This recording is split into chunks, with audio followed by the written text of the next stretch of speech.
We're now going to start, excuse me, ladies and gentlemen, we're now going to start the part of the program that involves intellectual exchanges between the three main presenters. So I would now like to invite Dr. Clark from his seat to ask one or two critical questions to Professor Novak for Professor Novak's response, and I would ask Professor Novak to come up to the podium. Charles, is the microphone on?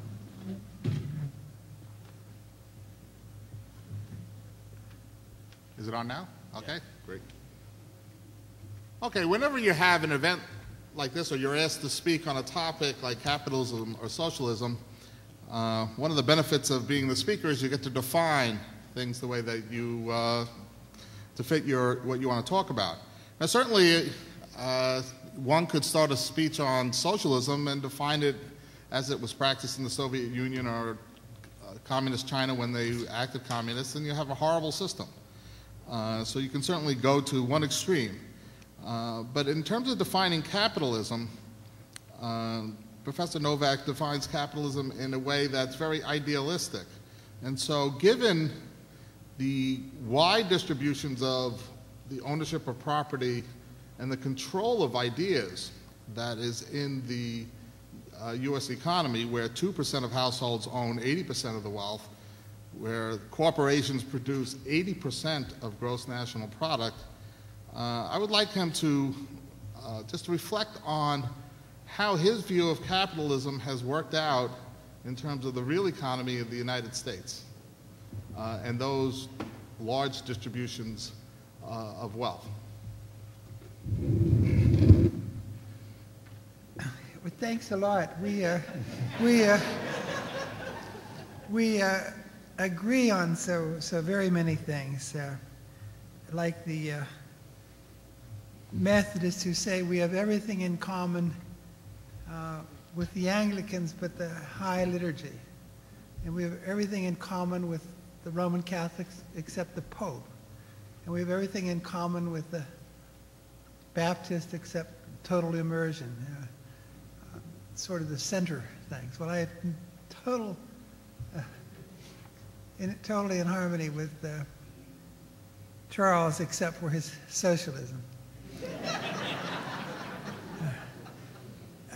Now, first of all, I do think that there's not so big a difference between democratic socialism, or as I think they prefer to call it, social democracy, in Germany, Belgium, France, and the United States. There's one way of looking at their variants of the same family.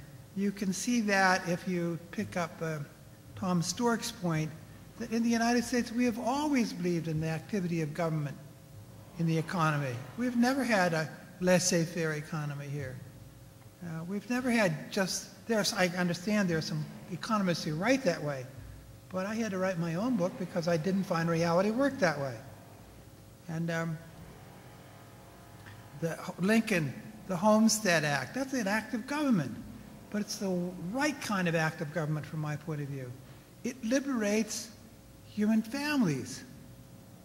The government doesn't try to manage everything. It gave them the property under certain conditions and allowed them to develop their own way. That was the way to get all the invention that has flowed out of the Middle West. There's a way of seeing the United States and say, that's where capitalism was born in the United States. Out of the ordinary families of the Middle West who produced more than they put into it. You know, who brought out something for their labors greater than what they had put into it. Smith says somewhere that's where the beginnings of capitalism are, not using the word capitalism. Now, on the really essential question that Charles asked on wide inequalities, I have always thought, no, not always. When I was a socialist, I didn't think it. But I began to look at the world around and I said, now, socialists, okay, democratic, Michael Harrington was a good friend and my model. And I began to ask him and others, what's your ideal society in the world? I mean, look, there are a million books on the ideals of socialism. Don't tell me I was talking about ideal capitalism. There's no such book about the ideals of capitalism until I wrote it. That's why I wrote it. But I have hundreds of books on the ideals of socialism. I have almost no books on how badly socialism works. And I have hundreds of books on how badly capitalism works. But part of the argument is shooting by each other, because socialists are so motivated by equality. Leo XIII said, the pursuit of equality is contrary to human nature. My father had a beautiful tenor voice. I can't carry a tune. That's not fair. The biggest maldistribution in the United States is not money, but the percentage of books in a house, or the number of books in a house. I've been in a good number of houses with 0 books, or 2. And, you know, most of the folks I know have hundreds, if not thousands. And I think there's a relationship between their wealth and their books, and their poverty and their lack of books. It's not a cause, but there's a relationship. I just don't believe in equality of income. Madison described it as a wicked project, the pursuit of equality. You can only get equality under tyranny. You have to force people to be the same because they're not the same. Give me an example. 2 sisters from the Middle West come to Washington. Betty and Anna. They're both maiden sisters now. They've had good government jobs with good pensions, and then one of them in an association, a business association. And very good jobs, and earned a lot of money. And I mean, not a lot of money, but a good, more than the average American. The only difference is that Betty loved to spend her money. She thought it was foolish. She wasn't going to have children. She had nobody to will it to. And she thought, you only get to live once. So she bought really nice clothes.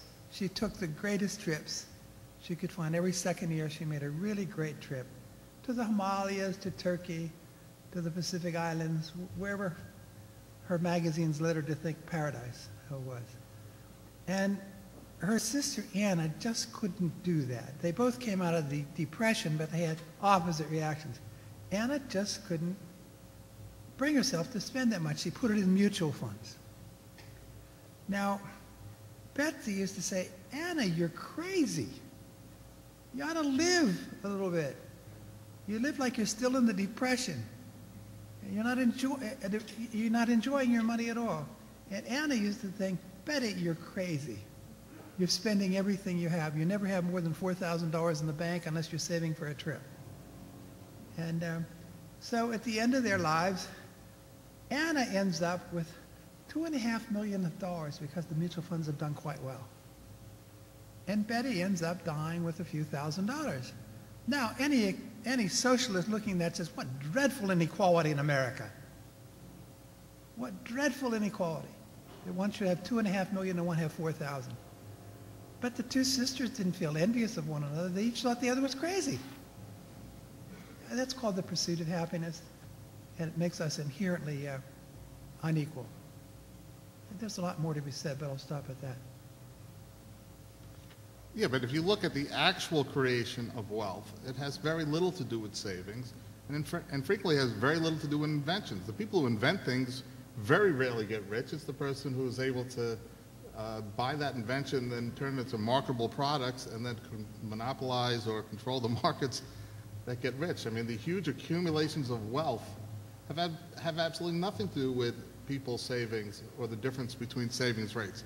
Is there a level of inequality that the market would create that you would find objectionable? No. Unless it prevented people. Unless it prevented people from using their talents and getting rich. And that doesn't happen here. There's just loads of opportunity for all kinds of poor people coming from all over the world. Even today, people coming from Africa do tremendously better than Americans who had the experience of slavery. Slavery was a dreadful institution, and it undercut something deep. But I don't want to just talk about that. I do want to point, I just find your comment factually incorrect.